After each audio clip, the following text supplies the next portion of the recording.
வாரத்தின் முதல் நாள் காலை வேளையிலே பிதாவாகி தேவனை ஆவியோடும் சத்தியத்தோடும் தொழுது கொள்ளும்படியாக கூடியிருக்கிற உங்கள் யாவருக்கும், இந்த தொழில்நுட்பத்தின் வாயிலாக கர்த்தருடைய வார்த்தைகளை கேட்கின்ற உங்கள் யாவருக்கும் கர்த்தருடைய நாமத்தினாலே அடியேன் இந்த காலையிலே வாழ்த்துக்களையும் சோத்திரங்களையும் சொல்லிக் கொள்கிறேன். சற்று முன்பு தானியேல் 4ஆம் அதிகாரம் வசனம் 28 முதல் 37 வரை நாம் வாசி கேட்டோம். இந்த நாளிலே நாம் கற்றுக்கொள்ளக்கூடிய நம்முடைய பாடமானது, உலக சிருஷ்டிப்பிலிருந்து மனுஷருடைய ராஜ்யங்களில் தேவன் தான் ஆளுகை செய்கின்றார் என்பது தொடர்பான சில நிரூபணங்களை நாம் கவனிக்க இருக்கின்றோம்.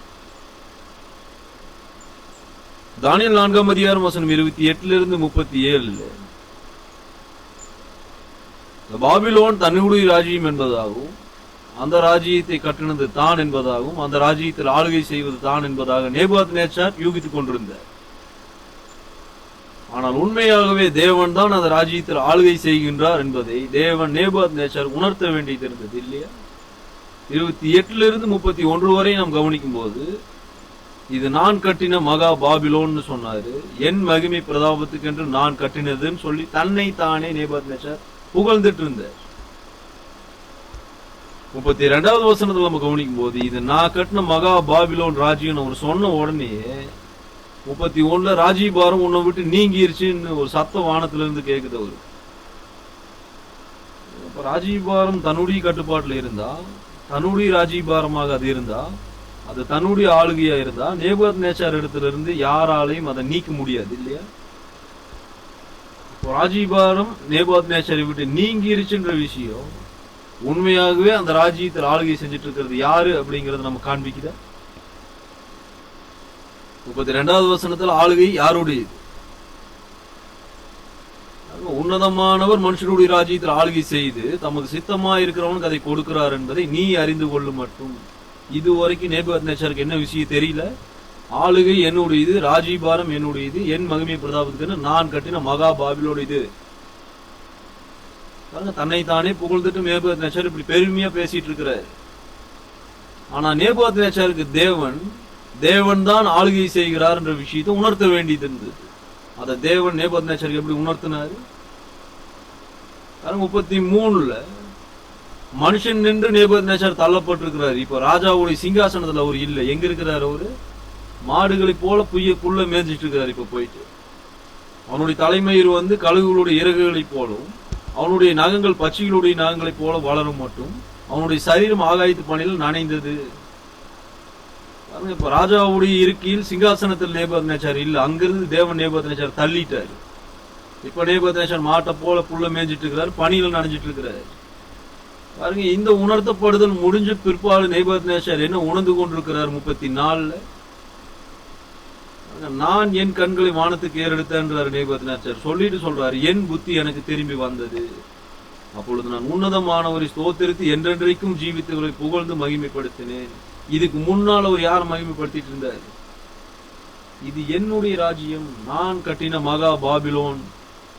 தனக்குத்தானே மகிமையை செலுத்திட்டு இருந்தார், தன்னைத்தானே புகழ்ந்துட்டு இருந்தார், பெருமையா இருந்தார். ஆனா நேபுகாத்நேச்சாருக்கு தேவன் உணர்த்தின பின்பு ராஜ்யபாரம் தன்னுடையது இல்ல, ஆளுகை தேவனுடையதுன்றது தேவன் உணர்த்தின பிற்பாடு உடனடியா நேபுகாத்நேச்சார் 34 உன்னதமானவர் ஸ்தோத்தரிக்கிறார். தேவன் ஏன் அவர் ஸ்தோத்தரிக்கிறாரு? ஏனென்றால் ராஜ்யபாரத்தில் ஆளுகை செய்யும்படியாக தேவன் நேபுகாத்நேச்சார் பயன்படுத்தினார் இல்லையா? 34 சொல்றாரு, என்றென்றைக்கும் ஜீவித்திருக்கிறவையே நான் புகழ்ந்து மகிமைப்படுத்துவேன். நேபுகாத்நேச்சாரியா தேவனை புகழ்ந்து மகிமைப்படுத்த வேண்டியது இருக்குது. ராஜ்யபார தேவனுடையது. அந்த ராஜ்யத்தில் ஆளுகை செய்யும்படியாக தேவன் நேபுகாத்நேச்சார் சும்மா பயன்படுத்திட்டு இருந்தார் இல்லையா? அதனாலதான் நேபுகாத்நேச்சார் 34 சொல்றாரு, கர்த்தத்துவம் அவருடையது, ராஜ்யம் அவருடையது, அதுதான் தலைமுறையாக இருக்கும். 35 பூமியின் குடிகள் எல்லாம் ஒண்ணுமில்லைன்னு என்ன பண்றாங்க? அவர் தமது சித்தத்தின்படியே வானத்தின் சேனையும் பூமியின் குடிகளை நடத்துகிறார். வானத்தின் சேனை பூமியின் குடிகள் சொல்லும் போது மனுஷனை குறிச்சு பேசுறாரு. வானத்தின் சேனையின் போது வானத்தில் உள்ளவைகளை குறிச்சு பேசுறாரு. பூமியின் குடிகளை தேவன் நடத்துறாருன்னா அது எப்படி அவர் செஞ்சுட்டு வர்றாரு? மனுஷரை கொண்டு அவங்க ஆளுகையை செய்யறாரு. அப்ப ஆளுகையும் ராஜ்யம் யாருடைய கையில் இருக்குது? நேபுகாத்நேச்சார் மாதிரி நம்ம யோசிச்சோம்னு சொன்னா என்னுடையதுன்னு அவர் நினைச்சிட்டு இருந்தாரு. அது அவருடையதாகவே இருந்துதா? அவருடையதாகவே இருந்ததுன்னு சொன்னா அவரை அந்த இடத்துல இருந்து யாராலையும் நீக்க முடியாது. ஆனா அவர் அங்கிருந்து ஒருத்தர் நீக்கினார் இல்லையா? அவருடைய கட்டுப்பாட்டில் தான் ராஜ்யபாரம் இருக்கிறது, அவருடைய கட்டுப்பாட்டில் தான் ஆளுகை இருக்கிறது. அவர் அதை மனுஷனிடத்தில் கொடுத்து மனுஷன் மூலமாக ஆளுகை செய்து கொண்டு வருகிறார் இல்லையா? அங்க உலக சிருஷ்டிப்பிலிருந்து மனுஷனுடைய ராஜ்யங்களில் ஆளுகை செய்து கொண்டிருக்கிறது யார்? நம் நேபுகாத்நேச்சாரை போல மதியீனமாக யோசிக்க கூடாது. சகலத்தையும் தேவன் தான் உண்டாக்கி இருக்கிறார். ஏசாயால் நம்ம கவனிக்கும் போது, நான் திட்டம் பண்ணினேன், நான் செய்து முடிப்பேன். ஆனா என்னுடைய கட்டுப்பாட்டில் இல்லாத ஒன்றை என்னால் எப்படி இயக்க முடியும்? எபேசியர் 1:12 தேவனுடைய சித்தத்தின்படி, அவருடைய தீர்மானத்தின்படி சகலத்தையும் நடப்பிச்சுட்டு வர்றான்ற. அவருடைய கட்டுப்பாட்டில் இல்லாத ஒண்ணு அவரால் எப்படி இயக்க முடியும்? ராஜாக்களை தள்ளி ராஜாக்களை ஏற்படுத்துவேன்னு சொன்னா, உண்மையாகவே ராஜ்யபாரம் யாருடைய கையில தான் இருக்குது, ஆளுகை யாருடைய கையில் இருக்குது. தமக்கு சித்தமானவனுக்கு அந்த ராஜ்யத்தை நான் கொடுப்பேன்றாரு தேவன். அப்படி சொல்றாருன்னா உண்மையாகவே ராஜ்யம் யாருடைய கையில தான் இருக்குது. எல்லாவற்றையும் நாம் கவனித்து அறிந்து கொள்வோமானால் நம் தாவீதை போல தேவனை புகழ்வோம். சங்கீத புஸ்தகங்களில் தாவீது தேவன் எப்படி எல்லாம் புகழ்ந்துட்டு இருக்கிறார். ராஜ்யபாரம் உம்முடையது, ஆளுகை உம்முடையதுன்னு. பிற்பாடு இந்த பாடத்தின் இறுதியில் நம்ம கவனிப்போம், உண்மையாகவே சாலமோன் தாவீதின் சிங்காசனத்தில் அல்ல, தேவனுடைய சிங்காசனத்தில் உட்கார்ந்தான் தான் இருக்கு. அப்படிதான் வேத வாக்கியங்கள் நம்ம கவனிப்போம். ஆக 2ஆம் அதிகாரம் 22 பழைய ஏற்பாட்டில் தேவனுடைய வல்லமை மற்றும் அதிகாரத்தை நாம் கவனிப்போமானால், நான் ராஜ்யத்தை தள்ளி நான் ராஜ்யத்தை கொண்டு வருவேன்ற, ராஜாக்களை தள்ளி ராஜாக்களை கொண்டு வருவேன்ற, ராஜ்யத்தில் உள்ள சேனைகளும் முறிந்தோட பண்ணுவேன்ற. இது எல்லாம் அவரால் செய்ய முடியுதுன்னு சொன்னா அது எல்லாம் யாருடைய கட்டுப்பாட்டில் இருக்குது? சங்கீதம் 18:43 நம்ம பின்னால படிப்போம். அங்க தாவீதை கொண்டு தேவன் தான் அநேக தேசங்கள் ஆளுகை செஞ்சுட்டு வந்தாரு. இப்ப இன்றைக்கு அநேகர் யோசிக்கிறோம்னு சொன்னா, இஸ்ரவேல் அப்படின்னு ஒண்ணு வந்ததுக்கு அப்புறம் இஸ்ரவேலில் தேவன் ராஜாக்களை கொண்டு வந்து அந்த ராஜாக்கள் மூலமாக அப்ப இருந்துதான் ஆளுகை செய்ய துவங்கினார் நம்ம யோசிக்கிறோம். ஆனா இஸ்ரவேல் என்று ஒன்று இருப்பதற்கு முன்னாலேயே தேவன் அநேக நபர்களை பயன்படுத்தி அநேக தேசங்களை ஆளுகை செஞ்சார். அதிகாரம் 45:8 நம்ம படிக்கும் போது, தேவனுக்கு சித்தமான, தேவனுக்கு பிரியமான ஒரு நபர் மூலமாக தேவன் வந்து எப்படி எகிப்து ஆளுகை செஞ்சார் நம்ம கவனிப்போம். யோசேப் அடிமையை எகிப்துக்குள்ள கொண்டு போயிட்டாரு. யோசேப் அங்க போனதுக்கு அப்புறம் அதிபதியின் ஸ்தானத்துக்கு தேவன் யோசேப் உயர்த்திடுறாரு. அதிபதியின் அர்த்தம் என்ன? அவங்களிடத்துலதான் ஆளுகை இருக்கு. அப்ப எகிப்தின் ஆளுகை தேவன் யாருடைய கைக்குள்ள கொண்டு வந்திருக்கிறாரு? யோசேப்பின் கைக்குள்ள தேவன் அதை கொண்டு வந்துட்டாருன்னு சொன்னா உண்மையாகவே ஆளுகை யாருடைய கையில் தான் இருக்குது. பாருங்க, எங்கிட்ட ஒண்ணு இல்லைன்னு சொன்னா அதை நான் திருப்பி மாற்றவங்களுக்கு கொடுக்க முடியாது. ஆக 2ஆம் அதிகாரம் 22வது வசனத்தை நாம் கவனிக்கணும்.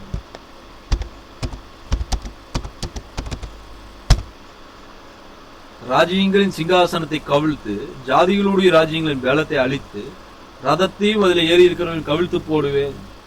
குதிரைகளோடு அவைகள் மேல் ஏறி இருப்பவரும் அவரவர் தங்கள் தங்கள் சகோதரனின் பட்டயத்தினாலே விழுவார்கள். குதிரைகளோடு அவைகள் மேல் ஏறி இருக்கிறவங்க யாருன்னு சொன்னா யுத்த வீரர்கள். அந்த யுத்த வீரர்கள் யார் அவங்க ஆள்றாங்களோ அவங்களுடைய ஆளுகையின் கீழே இருப்பாங்க. அப்ப தேவன் அவங்கள வந்து விழ பண்ணுவார்னு சொல்றாருன்னா உண்மையாக அவங்க யாருடைய கீழே தான் வேலை செஞ்சுட்டு இருக்கிறாங்க. அவங்களுக்கு மேல ஒரு ராஜா இருக்கிறாரு. அந்த ராஜாவை பயன்படுத்துறது யாரு? 22வது வசனத்துல ராஜ்யங்களின் சிங்காசனத்தை கவிழ்க்கிறது யாரோ அவர் தான் அந்த ராஜாவை பயன்படுத்துறாரு. ஜாதிகளுடைய ராஜ்யங்களின் பலத்தை அழிச்சிருவேன்றார் தேவன். அப்படின்னா உண்மையாகவே அந்த ஜாதிகளுடைய ராஜ்யங்கள் யாருடைய கட்டுப்பாட்டில் இருக்குது? வேத வாக்கியங்கள் தெளிவா இருக்குது. இங்க 18:43 தாவீதின் மூலமாக மற்ற அநேக தேசங்களை ஆளுகை செஞ்சுட்டு வந்தது யாரு? அங்கே 18ஆம் அதிகாரம் 43 ஜனங்களின் சண்டைகளுக்கு நீர் என்னை தப்புவித்து ஜாதிகளுக்கு என்னை தலைவனாக்குகிறீர். நான் அறியாத ஜனங்கள் என்னை சேவிக்கிறார்கள். பாருங்க, நான் தான் ஆளுகை செய்யறேன். என்னுடைய ராஜ்யபாரம். தாவீது தன்னை புகழ நேபுகாத்நேச்சாரை போல. நேபுகாத்நேச்சார் தன்னையே புகழ்ந்துட்டு இருந்தாரு. தேவன் அதை அவருக்கு உணர்த்திட்டாரு. ஆனா தாவீது சிறப்பா புரிஞ்சிட்டு இருக்கிறார். 43 ஜாதிகளுக்கு என்னை தலைவனாக்குகிறீர். தேவன் தான் தன்னை ஆளும்படியான ஸ்தானத்தில் வைத்திருக்கிறார் என்றதை தாவீது புரிஞ்சிட்டு இருந்தார். தன்னை ஜனங்கள் சேவிக்கும்படியான ஸ்தானத்தில் தேவன் தான் தன்னை வைத்திருக்கிறார் என்றதை தாவீது புரிஞ்சிட்டு இருந்தார். மற்றபடி எதுவுமே தன்னுடையது இல்லை என்ற விஷயம் தாவீதுக்கு தெளிவா தெரியும். மற்றபடி ராஜ்யம் ஆளுகையும் யாருடையது? தேவன் தான் மனுஷர்கள் மூலமாக ஆளுகை செய்து கொண்டு வருகிறார். நெகேமியா 9ஆம் அதிகாரம் 37வது வசனத்தை நாம் கவனிக்கும் போது, அவ்வப்போது தேவன் தம்முடைய சொந்த ஜனங்களை ஆளுகை செய்யும்படி மற்றவர்களையும் பயன்படுத்துகிறார். நெகேமியா 9:27.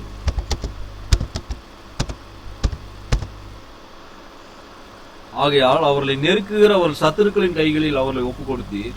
அவர்கள் நெருக்கம் அனுபவிக்கிற காலத்தில் அவர்கள் உம்மை நோக்கி கூப்பிடுகிற போதோ நீர் பரலோகத்திலிருந்து கேட்டு உம்முடைய மிகுந்த இரக்கத்தினால் அவர்களை அவர் சத்துருக்களின் கைக்கு நீங்களாக்கி விடுகிற இரட்சகரில் அவர்களுக்கு கொடுத்தீர். 27 தேவன் தம்முடைய சொந்த ஜனமாக இருந்தவர்களை மற்றவர்கள் மூலமாக கூட ஆளுகை செஞ்சிருக்கிறாரா? ஆமா, அவங்க கிட்ட தேவன் ஒப்பு கொடுத்துட்டாரு. இப்ப இஸ்ரவேல் மற்றொரு தேசத்தின் கையில் ஒப்பு கொடுக்கப்பட்டுச்சுன்னு சொன்னா யாருக்கு ஒப்பு கொடுக்கப்பட்டதோ அவன் தான் ஆளுகை செய்வான். உண்மையாக அவனே ஆளுகை செய்யறானா? இல்ல, அவன் மூலமாக தேவன் தான் ஆளுகை செய்துட்டு வர. அதன் பிற்பாடு தேவன் அந்த ஆளுகையை திருப்பவும் செய்யறாரு. 27 அவளுக்கு ரட்சகராக சிலரை தேவன் கொடுக்கிறாரு. அப்படி தேவன் யாரை நியமிக்கிறாரோ யோசேப்பை போல பாருங்க, அவங்களுடைய கையில தேவன் வந்து ஆளுகை கொடுப்பார். அவங்க ஆளுகை செய்வாங்க. அவங்க மூலமா தேவன் ஆளுகை செய்வாரு இல்லையா? எரேமியா 25:11 கிமு 606 எல்லா தேசங்களுக்கு மேலான அதிகாரத்தை தேவன் கல்தேயர் கொடுத்தார். எரேமியா 25:11.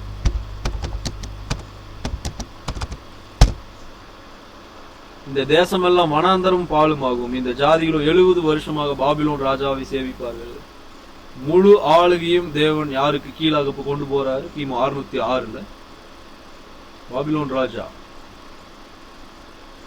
தேவன் எல்லாத்தையுமே எடுத்து இன்னொருத்தன்ட்ட கொடுக்கிறாருன்னு சொன்னா எல்லாமே அவருடைய கட்டுப்பாட்டுல இருக்குதா? அப்ப அவருடைய கட்டுப்பாட்டுல இருக்குதுன்னு சொன்னா யார் தான் ஆளுகை செஞ்சுட்டு வர்றது? ஏசாயா 45:1 536 உலகம் எல்லாம் ஆளுகை செய்யும்படி தேவன் பெர்சியர்களை ஏற்படுத்துறார். ஏசாயா 45:1.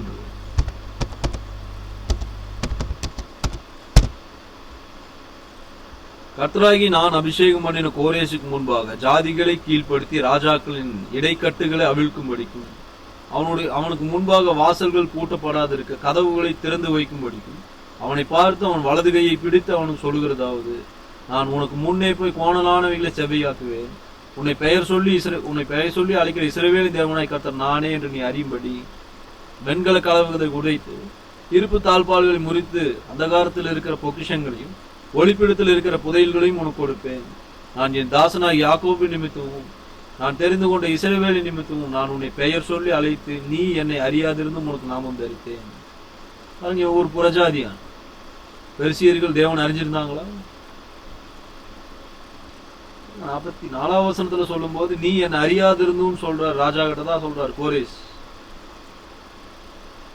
அப்போ தேவனுடைய ஜனங்களை தேவன் ஆளும்படி தேவன் மற்ற மனுஷங்களை பயன்படுத்துறார் இல்லையா? கிமு 606 நம்ம கவனிச்சோம்னா நேபுகாத்நேச்சாரை தேவன் பயன்படுத்தி யூதாவை தேவன் ஆளுகை செஞ்சுட்டு வந்தார். இங்க நம்ம கவனிக்கும் போது 45 அது இங்க சகல ராஜ்யங்களை நேபுகாத்நேச்சார் ஆளுகை செஞ்சிருக்காரு. துவக்கத்தில் அது யூதா. இப்ப இங்க கவனிக்கும் போது 45 சகல ராஜ்யங்களும் உலகம் முழுவதும் யாருடைய கட்டுப்பாட்டின் கீழே தேவன் கொண்டு போய் விடுவன்றாரு. பெர்சியா ராஜா கோரேசிட்ட பேசுற. அப்ப சகல ராஜ்யங்களை தேவன் ஒருத்தர் இடத்துல இருந்து ஒருத்தர் கொடுக்குறாருன்னு சொன்னோம். உண்மையாகவே ஆளுகை செஞ்சுட்டு வர்றது யார்? ஏசாயா எரேமியா புத்தகத்தை நம்ம கவனிச்சோம்னு சொன்னா இன்னும் விவரமாக இது குறித்து நம்ம கவனிக்க முடியும். கர்த்தருக்கு சித்தமான இந்த பாடத்தின் தொடர்ச்சி நம்ம கூடுதலாக வரக்கூடிய நாட்களில் தொடர்ந்து படிப்போம். இந்த நாளிலே இதற்கு தொடர்பான சில நிரூபணங்களை மாற்றணும் நாம் கவனிக்க இருக்கின்றோம். ஏசாயா 46:8-11 150 ஆண்டுகளுக்கு முன்பே கோரேசுடன் தேவன் தாம் செய்ய போகும் அந்த பணியை திட்டமிட்டு அதை எவ்விதமாக நிறைவேற்ற போகிறார் என்பதற்கு தொடர்பான சில காரியங்களை அங்க வந்து அவர் விவரிச்சுட்டு வரதை நாம் பார்க்கலாம். ஏசாயா 48, ஏசாயா 46 8 நாம் கவனிப்போம். அந்த காரியம் சம்பவிக்கிறதுக்கு முன்னால 150 ஆண்டுகளுக்கு முன்னாலே கோரேசோடு இங்க பேசுறாரு. இதை நினைத்து புருஷராயிருங்கள், பாதகரே இதை மனதிலே வையுங்கள். முந்தி பூர்வ காலத்தில் நடந்தவைகளை நினைங்கள். நானே தேவன், வேறு ஒருவரும் இல்லை. நானே தேவன், எனக்கு சமானம் இல்லை. அந்தத்தில் உள்ளவைகள் ஆதி முதற்கொண்டும் இன்னும் செய்யப்படாதவைகளை பூர்வ காலம் முதற்கொண்டும் அறிவிக்கிறேன். என் ஆலோசனை நிலை நிற்கும், எனக்கு சித்தமானவை எல்லாம் செய்வேன் என்று சொல்லி உராய்ஞ்சுகிற ஒரு பட்சி கிழக்கில் இருந்தும் என் ஆலோசனையை நிறைவேற்றும் மனுஷனை தூர தேசத்திலிருந்து வரவழைக்கிறவனா இருக்கிறேன். அதை சொன்னேன், அதை நிறைவேற்றுவேன், அதை திட்டம் பண்ணினேன், அதை செய்து முடிப்பேன். தேவன் இந்த காரியத்தை செய்யவே இல்லை. செய்யாததுக்கு முன்னால் 150 ஆண்டுகளுக்கு முன்னாலே அதை குறிச்சு இங்க விவரிக்கிறத நம்ம கவனிக்க முடியும். 10ஆம் வசனத்துல சொல்லும் போது இன்னும் செய்யப்படாதவைகளை பூர்வ காலம் முதற்கொண்டு அறிவிக்கிறேன்றாரு. என் ஆலோசனை நிலை நிற்கும், எனக்கு சித்தமானவைகள் எல்லாம் செய்வேன். 1ஆம் வசனத்துல ஒருத்தர் கொண்டு வர போறத குறிச்சு தேவன் சொல்றாரு. அவனை தூர தேசத்துல இருந்து கொண்டு வருவேன், அவன் என் ஆலோசனை நிறைவேற்றுகிறவனா இருப்பான்றாரு.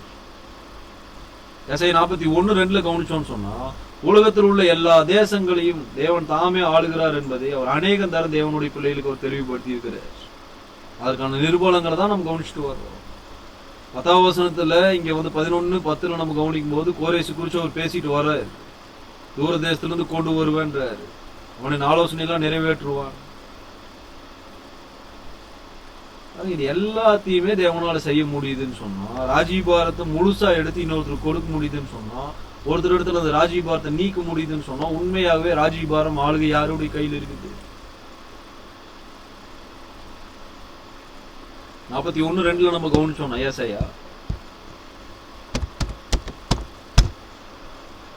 கிழக்கிலிருந்து நீதிமானை எழுப்பி தமது பாதப்படியிலே வரவழைத்தவர் யார்? ஜாதிகளை அவனுக்கு ஒப்பு கொடுத்து அவனை ராஜாக்களுக்கு ஆண்டவனாக்கி அவர்களை அவன் பட்டயத்துக்கு தூசியும் அவன் வில்லுக்கு சிதறிக்கப்பட்ட தாளடியுமாக்கி அவன் அவர்களை துரத்தும் தன் கால்களை நடவாதற்கு பாதையிலே சமாதானத்தோடு நடக்கும் பண்ணினவர் யார்? கேள்விதான் கேட்டுட்டு வரா. நீங்க இந்த காரியங்கள் எல்லாம் ஒருவரால் செய்ய முடிஞ்சதுன்னு சொன்னா அவருடைய கட்டுப்பாட்டுல இதெல்லாம் இருக்குதா? எரேமியா 51:20 20ஆம் வசனத்துல இந்த பெர்சிய ராஜாவை கொண்டு தேவன் அநேக ராஜ்யங்கள் அழிச்சிருக்கிறார். தேவன் அதை 150 ஆண்டுகளுக்கு முன்னாலே சொல்லி வச்சிட்டாரு. அதை நிறைவேற்றவும் செய்யறாரு. பெர்சியாவுக்கு முழு ராஜ்யபாரத்தை தேவன் கொடுத்தாரா? உலகம் முழுவதையும் ஆளுகை செய்யும்படியாக தேவன் அவனை நியமிச்சு வச்சார். அதுக்கு முன்னால பாபிலோனை நியமிச்சு வச்சார் இல்லையா? ஆனா பெர்சியர்ல பயன்படுத்தி தேவன் அநேக தேசங்களை அழிச்சு போட்டிருக்காரு. எரேமியா 51:20. எசாயா 10ஆம் அதிகாரம் 5-15 கவனிச்சோம்னா, தேவனை சேவிக்கிறேன் என்று எந்த திட்டமே இல்லாத ஒரு நபர் யாருன்னா அசீரிய ராஜா. பாருங்க, அவனையும் தேவன் பயன்படுத்தி இருக்கிறார். அவனை பயன்படுத்தி கூட அநேக ராஜ்யங்களை தேவன் அழிச்சு போட்டிருக்கிறார். தேவனையே அறியாத நபர் தான் கோரேஸ். அது குறிச்சு நம்ம ஏசாயா 45-46 கவனிச்சுட்டு தான் வந்தோம். பாருங்க, என்னை நீ அறியவே இல்லைன்னு தேவன் அவன்கிட்டயே சொல்றாரு. ஆனா உனக்கு நான் ராஜ்யபாரத்தை கொடுத்தேன். தேவனை சேவிக்கணும்ன்ற எந்த திட்டமே இல்லாத மனுஷன் தான் அந்த அசீரிய ராஜா. அவனையும் தேவன் பயன்படுத்தி இருக்கிறார். உண்மையாகவே மனுஷனை பயன்படுத்தி ஆளுகை செய்து கொண்டு வருகிறவர் யார்? தானியேல் 4ஆம் அதிகாரத்தில் உன்னதமானவர் மனுஷனுடைய ராஜ்யங்கள் ஆளுகை செய்கிறார் என்றார். அது எப்படி செய்யறார்? தேவன் மனுஷனை தேவன் பயன்படுத்துறார். தானியேல் 4ஆம் அதிகாரம் 16-17 தேவன் ஆளுகிறார் என்பதை எல்லா மனுஷனும் அறிந்திருக்க வேண்டும் அப்படிங்கிறத நேபுகாத்நேச்சாருக்கு முதல் உணர்த்த வேண்டியது இருந்தது. அந்த விஷயத்தை அது நேபுகாத்நேச்சார் ஃபர்ஸ்ட் கற்றுக்கொள்ள வேண்டியது இருந்தது இல்லையா? நம்ம துவக்கத்துல இருந்தே எல்லா தேசங்களையும் தேவன் தாமே ஆளுகிறாரா? அதை நம்ம சிறப்பா உணர்ந்து கொள்ள வேண்டியது இருக்குது. தாவீது நான் அல்லன்ற, நேபுகாத்நேச்சார் நான் தான் ஆளுகை செய்யறேன்றாரு. இல்ல, தேவன் தான் ஆளுகை செய்யறாருன்றது தேவன் அவருக்கு உணர்த்திட்டார். அதே மாதிரி தேவன் அறியாத ஒரு மனுஷன் அந்த கோரேஸ், அவனுக்கும் தேவன் ஆளுகை கொடுத்திருந்தார்.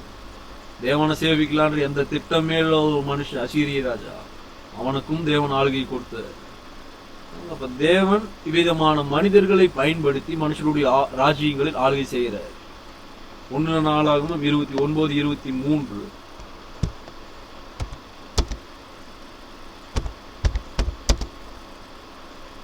29ஆம் அதிகாரம் 23 நாம் கவனிப்போமானால், அப்படியே சாலமோன் தன் தகப்பனாகி தாவீதின் ஸ்தானத்திலே கர்த்தருடைய சிங்காசனத்திலே ராஜாவாய் வீட்டிலிருந்து பாக்கியசாலியா இருந்தான். இஸ்ரவேலர் எல்லாரும் அவனுக்கு கீழ்ப்படிந்திருந்தார்கள். தெளிவா இருக்குது இந்த வேத வாக்கியம். தாவீதின் சிங்காசனத்தில் அல்ல, தேவனின் சிங்காசனத்தின் மேல் சாலமோன் அமர்ந்திருந்தார். ராஜ்யம், சிங்காசனம், ஆளுகை யாருடையது? 1 சாமுவேல் 8ஆம் அதிகாரம் 4-7 நம்ம கவனிக்கணும்னு சொன்னா, தங்கள் மேல் தேவனுடைய ஆளுகையை இஸ்ரவேல் ஜனங்கள் புறக்கணிக்க முயற்சிச்சாங்கன்னு அங்க நம்ம வாசிக்க முடியும். தேவன் அங்க தெளிவா சொல்றாரு, உன்னை அல்ல என்னை ராஜாவார அதுபடி தள்ளிட்டாங்க. உண்மையாகவே ராஜ்யங்களை மனுஷர்களை கொண்டு ஆளுகை செய்யறது யார்? 1 சாமுவேல் 8ஆம் அதிகாரம் 4 இருந்து கவனிச்சோம்னா,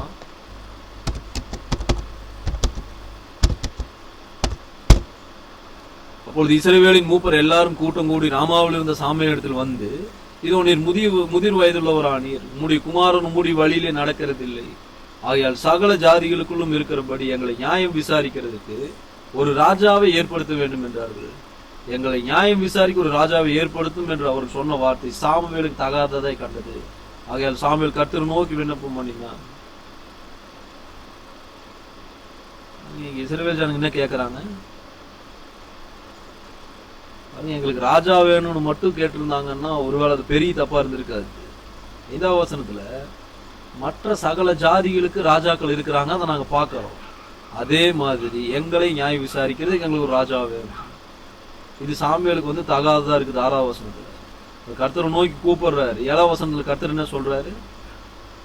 அப்பொழுது கர்த்தர் சாமுவேலை நோக்கி, ஜனங்கள் உன்னிடத்தில் சொல்வது எல்லாவற்றிலும் அவர்கள் சொல்லை கேள். அவர்கள் உன்னை தள்ளவில்லை, நான் அவர்கள் ஆளாதபடிக்கு என்னை தள்ளினார்கள். உண்மையாகவே ராஜாவாக இருந்து ஆளுகை செஞ்சுட்டு வந்தது யாரு? சிங்காசனம் யாருடையது? ஆளுகை யாருடையது? சங்கீதம் 2ஆம் அதிகாரம் 1-4, தங்கள் மீது ராஜாவாக இராதபடிக்கு தள்ளிவிட்ட தேசங்களில் இஸ்ரவேல் ஒண்ணு மாத்திரம் இல்ல, நிறைய தேசங்கள் கர்த்தர் தங்கள் மேல் ஆளுகை செய்யாதபடிக்கு மறுப்பு தெரிவிச்சிட்டு இருந்திருக்கிறான். சங்கீதம் 2:1-4 நீங்க கவனிச்சீங்கன்னா தாவீது அங்க தெளிவா சொல்லுவார், ஜாதிகள் கொந்தளித்து ஜனங்கள் விருதா காரியத்தை சிந்திப்பானே, கர்த்தருக்கு விரோதமாகவும் அவர் அபிஷேகம் மண்டலுக்கு விரோதமாகவும் பூமியின் ராஜாக்கள் எளிமை நின்று அதிகாரிகள் ஏகமா ஆலோசனை பண்றாங்கன்னு வராங்க. அப்போஸ்தலர் 4ஆம் அதிகாரம் 25-28 மேற்கோளிடப்பட்டிருக்கிறது இந்த வேத வாக்கியம். நீங்க போய் கவனிச்சு பார்க்கலாங்க. ஜனங்கள் இப்படி கர்த்தரை தள்ளிட்டு இருந்தாங்கன்னு. அப்ப உண்மையாகவே ஆளுகை யாருடைய கையில் இருந்திருக்குது? அவங்க ராஜாக்களையே பகைக்கல, ஆளுகை செய்யறது ராஜாக்களே இல்ல, அவங்க மூலமா கர்த்தர் தான் செஞ்சுட்டு வர. ராஜாவை பகைக்கிறவன் யாரை பகைக்கிறான்? ஆளுகையை பகைக்கிறவன் யாருடைய ஆளுகையை பகைக்கிறான்? சங்கீதம் 22-28 தேசங்களை ஆளுகிறவர் அடையாளப்படுத்தப்பட்டது யாரு? சங்கீதம் 22-28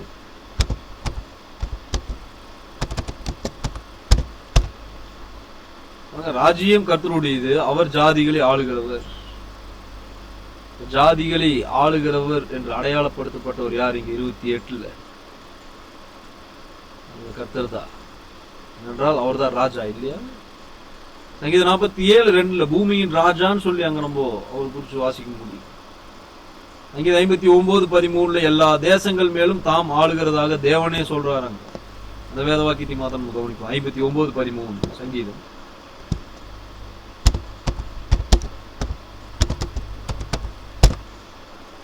தேவன் பூமியின் எல்லை வரைக்கும் யாக்கோபில் அரசாளுகிறவர் என்று அவர்கள் அறியும் பொருட்டு அவர்களை உங்களுடைய உக்கரத்திலே நிர்மூலமாக்கும், இனி இராதபடி அவர்களை நிர்மூலமாக்கும்.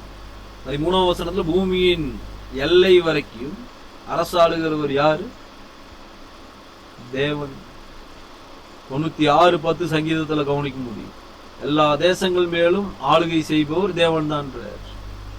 இது எல்லாம் நாம் சுட்டி காட்டுவதற்கான காரணம், மனுஷர்களை கொண்டு மனுஷருடைய ராஜ்யங்களில் தேவன் தான் ஆளுகை செய்கிறார். நேபுகாத்நேச்சார் நான் ஆளுகை செய்யறேன்னு சொன்னார். உண்மையாகவே ராஜ்யபாரமும் ஆளுகையும் நேபுகாத்நேச்சாருடையது இல்ல. தேவன் அங்கே நேபுகாத்நேச்சாரை பயன்படுத்திட்டு இருந்தார். அதே மாதிரி கோரேசுக்கு தேவன் அந்த உலக ராஜ்யங்களை ஆளுகை செய்யும்படியாக நியமிக்கு வைத்தார் தான் சொல்றார். அதே மாதிரி நம்ம அசிரி ராஜாவை குறிச்சு கவனிச்சிருக்கிறோம். பாருங்க, அவன் தேவனை சேவிக்கலான்ற திட்டமே அவனுக்கு இல்லை, ஆனா தேவன் அவனையும் நியமிச்சு வச்சிருக்கிறார் ஆளுகை செய்யும்படி.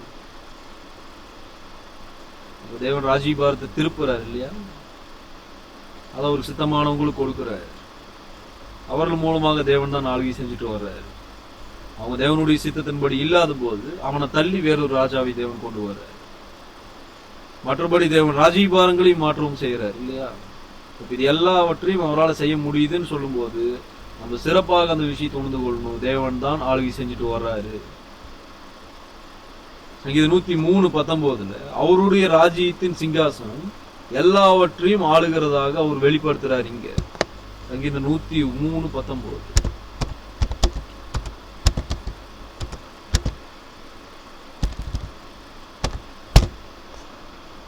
கவனிங்க, கர்த்தர் வானங்களில் தமது சிங்காசனத்தை ஸ்தாபித்திருக்கிறார், அவருடைய ராஜரிகம் சர்வத்தையும் ஆளுகிறது. அப்போ யார் ஆளுகை செஞ்சுட்டு வர்றா? சிங்காசனம் போது அதிகாரத்தை அது நமக்கு காண்பிக்குது. அதிகாரம் உள்ளவராக தேவன் இருக்கின்றார். அவர் தான் சகலத்தையும் ராஜரிகம் பண்ணிட்டு வர்றார், ஆளுகை செஞ்சுட்டு வர்றார். அது மனுஷனை கொண்டு தேவன் செய்யறாரு இல்லையா? 1 நாளாகவும் 16:31 நம்ம 1 நாளாகவும் 16:31.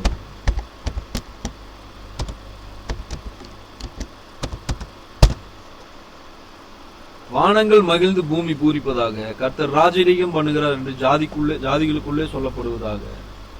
நம்ம தாவீதை போல இந்த விஷயங்கள் எல்லாம் அறிஞ்சிருக்கு.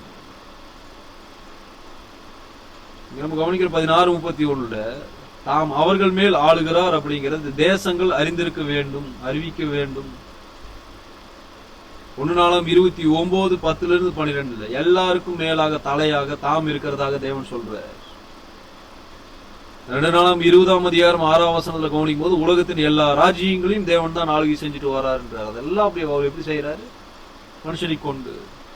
எரேமியா 10ஆம் அதிகாரம் 7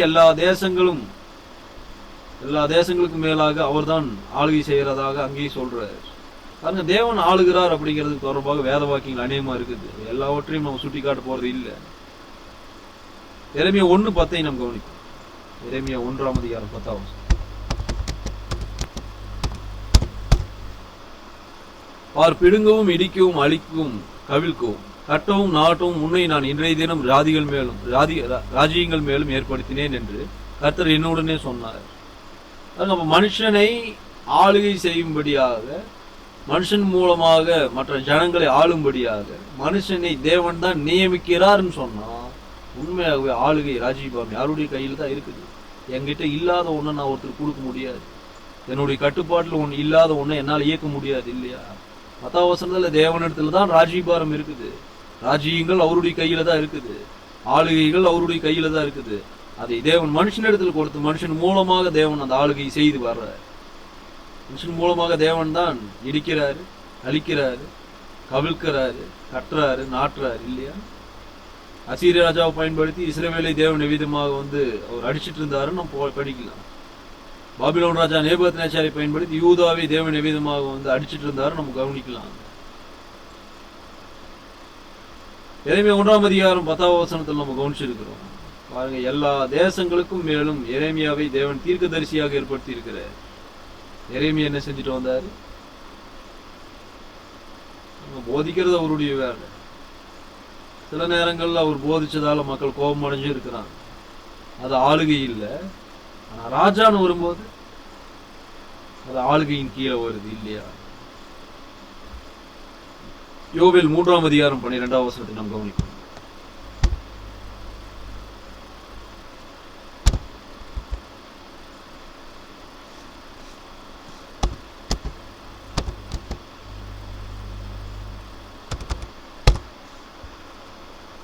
என்னை ஏந்தி கொள்ள முடியும், நான் பாலுண்ண ஸ்தானம் மன்னிக்கும். யோவேல் 3ஆம் அதிகாரம் 12ஆம் வசனத்தில் ஜாதிகள் எழும்பி யோசபாத்தின் பள்ளத்தாக்கு வருவார்களாக, சுற்றிலும் உள்ள ஜாதிகளை நியாயந்திருக்க அங்கே நான் வீற்றிருப்பேன். அதுக்கு இந்த வேத வாக்கியங்கள்லாம் தெளிவா இருக்குது. தேவன் எல்லா தேசங்களையும் நியாயம் தீர்த்தார். எப்படி அவர் செஞ்சார்? அதை தேவன் எல்லா தேசங்களையும் ஆளுகை செய்தார். எப்படி அவர் அதை செஞ்சார்? மனுஷர்ல கொண்டுதான் தேவன் அதை செஞ்சுட்டு வர்றார் இல்லையா? மனுஷர்ல கொண்டுதான் தேவன் ஆளுகை செஞ்சார். அந்த ஆளுகையின் கீழே தண்டிக்க செஞ்சார். அந்த ஆளுகையின் கீழே மக்களை திருத்தவும் செஞ்சிருக்கிறார் தேவன். 94:10 நம்ம கவனிச்சோம்னா, தேவன் ஆளுகை மாத்திரம் செய்யல, தேவன் அவங்களை பயிற்றுவிக்கவும் செஞ்சிருக்கிறாருன்றது நம்ம கவனிக்க முடியும். ராஜாக்களை தேவன் என்னென்னலாம் செய்ய வச்சிருக்கிறார்? ஆளுகை செய்ய வச்சிருக்கிறாரு, மக்களை பயிற்றுவிக்கவும் செய்ய வச்சிருக்கிறார். இஸ்ரவேலின் மேல் யூதாவின் மேல் இருந்த ராஜாக்கள் மட்டும் நம்ம பேசல. ஒரு ஜாதியா தேவன் அறியாதவனும் தேவன் ராஜாவை வச்சிருந்தாரு. பாருங்க, தேவனை சேவிக்கலான்ற திட்டமே இல்லாத ஒருத்தனையும் தேவன் ராஜாவா வச்சிருந்தாரு. பாருங்க, இஸ்ரவேலை யூதாவை ஒடுக்கும்படிக்கு தேவன் சிலர் ராஜாவா வச்சிருந்தாரு. ஒட்டுமொத்தமான உலகத்தை தேவன் பயிற்றுவிக்கும்படிக்கு தேவன் சிலர் ராஜாவா வச்சிருந்தாரு. இது எல்லாமே நமக்கு என்ன சொல்லுதுன்னா அவருடைய இது ஆளுகை. அவர் அதை மனுஷனுடைய கையில கொடுத்து மனுஷன் மூலமாக செய்யறாரு. சங்கீதம் 46ஆம் அதிகாரம் 10ஆம் வசனத்தை நம்ம கவனிக்கும் போது, சங்கீதம் 46:10, நீங்கள் அமர்ந்திருந்து நானே தேவன் என்று அறிந்து கொள்ளுங்கள், ஜாதிகளுக்குள்ளே உயர்ந்திருப்பேன், பூமியிலே உயர்ந்திருப்பேன். தேவன் புறஜாதிகளினால் நாம் உயர்த்தப்பட வேண்டும் என்கிற தீர்மானம் உடையவராக இருக்கிறாரா? ஜாதிகளுக்குள்ளே உயர்ந்திருப்பேன், பூமியிலே உயர்ந்திருப்பேன். அப்ப இந்த காரியங்கள் எல்லாம் சம்பவிக்கணும்னு சொன்னா அவர் என்ன செய்யணும்? அதெல்லாம் அவர் எப்படி செஞ்சார்? அவங்களுக்கு மேலேயே தேவன் ராஜாக்களை வச்சார். அவங்க மூலமாக தேவன் அவங்களை ஆளுகை செஞ்சுட்டு வந்தார் இல்லையா? சங்கீதம் 102:15 நம்ம கவனிக்கலாம். சங்கீதம் 102ஆம் அதிகாரம் 15. கர்த்தர் சீயோனை கட்டி தமது மகிமையில் வெளிப்படுவார். சங்கீதம் 102:15. இன்னைக்கு வேதவாக்கியம்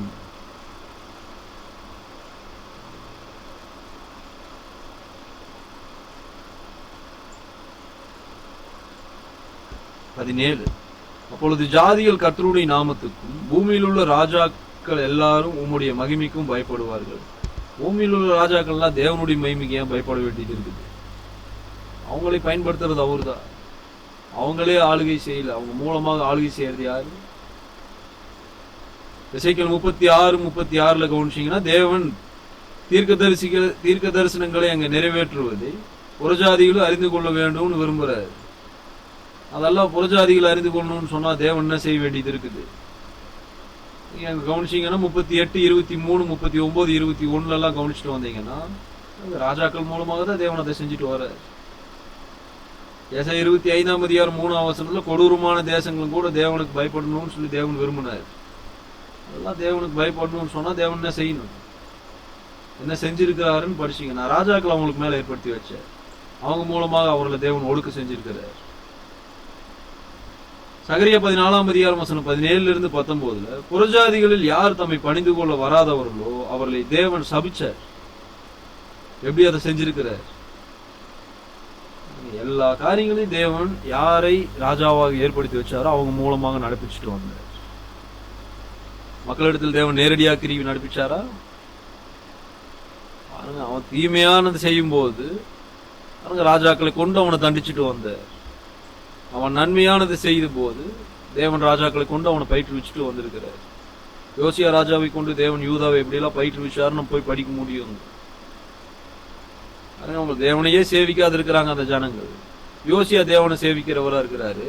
அதனால யோசியாவை பயன்படுத்தி எல்லா ஜனங்களும் தன்னை சேவிக்கும்படிக்கு தேவன் என்ன செஞ்சாராங்க? யோசியாவை தன்னோடு கூட உடன்படிக்கை செய்யும்படியாக தேவன் யோசியாவை அந்த நிலையில கொண்டு போய் வச்சுட்டார். யோசியா தேவனோடு கூட உடன்படிக்கை செஞ்சார். நான் உயிரோடு இருக்கும் நாளளவும் இந்த நியாயப்பிரமாண புத்தகத்தில் உள்ள எல்லா வார்த்தையின்படி நான் நடப்பேன்னு உடன்படிக்கை பண்ணிட்டார். யோசியா அதை பண்ணனதுக்கு அப்புறம் எல்லா ஜனங்களையும் அதை இணங்க பண்றாரு அதே உடன்படிக்கைக்கு. யோசியாவை போலவே ஜனங்களும் உயிரோடு இருக்கும் நாளளவும் அந்த நியாயப்பிரமாணத்தின்படி நடக்கணும்னு சொல்லிட்டு அவங்களையும் உடன்படிக்கையில இணங்க பண்ணிட்டார். அப்ப தேவன் ராஜாக்களை பயன்படுத்தி ஜனங்களை பயிற்றுவிக்கவும் செஞ்சிருக்கிறாரு. ராஜாக்களை பயன்படுத்தி தேவன் ஜனங்களை ஒடுக்கவும் தண்டிக்கவும் செஞ்சிருக்கிறார். இவையெல்லாம் நமக்கு எதை காண்பிக்குது? இவையெல்லாம் தேவனுடைய ஆளுகையில் ஒரு பாகங்கள். கர்த்தருக்கு சித்தமானால் இந்த பாடத்தின் தொடர்ச்சியை நாம் மீண்டுமாக கவனிப்போம். உங்களுடைய பொறுமையான கவனத்துக்கு நன்றி.